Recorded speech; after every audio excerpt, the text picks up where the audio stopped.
యోహానుకు దేవుని దర్శనం.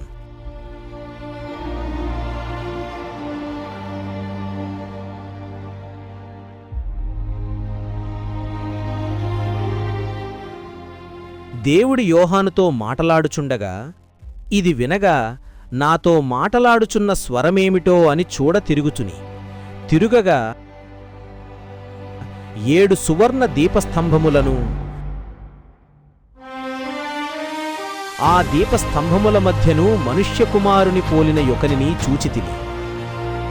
ఆయన తన పాదముల మట్టునకు దిగుచున్న వస్త్రము ధరించుకొని రొమ్మునకు బంగారు దట్టి కట్టుకొనియుండెను.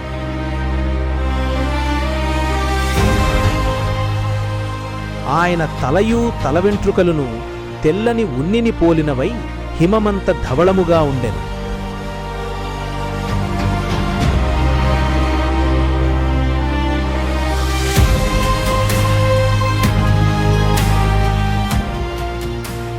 ఆయన నేత్రములు అగ్నిజ్వాలవలే ఉండెను.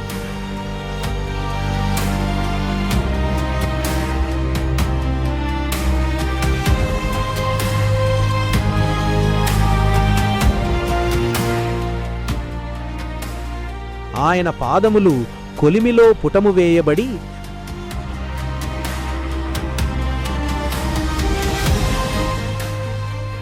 మెరియుచున్న అపరంజితో సమానమయ్యుండెను.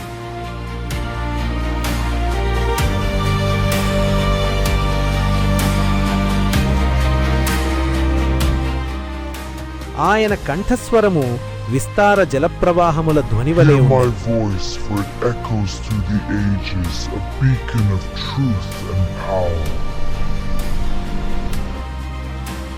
ఆయన తన కుడిచేత 7 నక్షత్రములు పట్టుకొనియుండెను.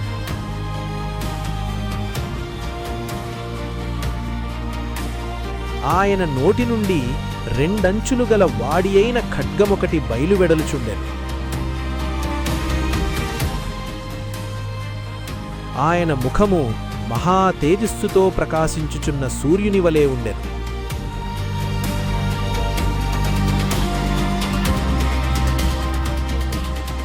నేనాయనను చూడగానే చచ్చినవాని వలె ఆయన పాదముల యొద్ద పడితిని. ఆయన తన కుడిచేతిని నామీద ఉంచి నాతో ఇట్టనని, భయపడకుము, నేను మొదటివాడను కడపటివాడను జీవించువాడను. మృతుడనైతిని గాని ఇదిగో యుగయుగములు సజీవుడనై ఉన్నాను. మరియు మరణము యొక్కయు పాతాళ లోకము యొక్కయు తాళపు చెవులు నా స్వాధీనములో ఉన్నవి. కాగా నీవు చూచిన వాటిని, ఉన్న వాటిని, వీటి వెంట కలుగబోవు వాటిని, అనగా నా కుడి చేతిలో నీవు చూచిన 7 నక్షత్రములను గూర్చిన మర్మమును, ఆ 7 సువర్ణ దీపస్తంభముల సంగతియు వ్రాయుము. ఆ 7 నక్షత్రములు 7 సంఘములకు దూతలు, ఆ 7 దీపస్తంభములు 7 సంఘములు.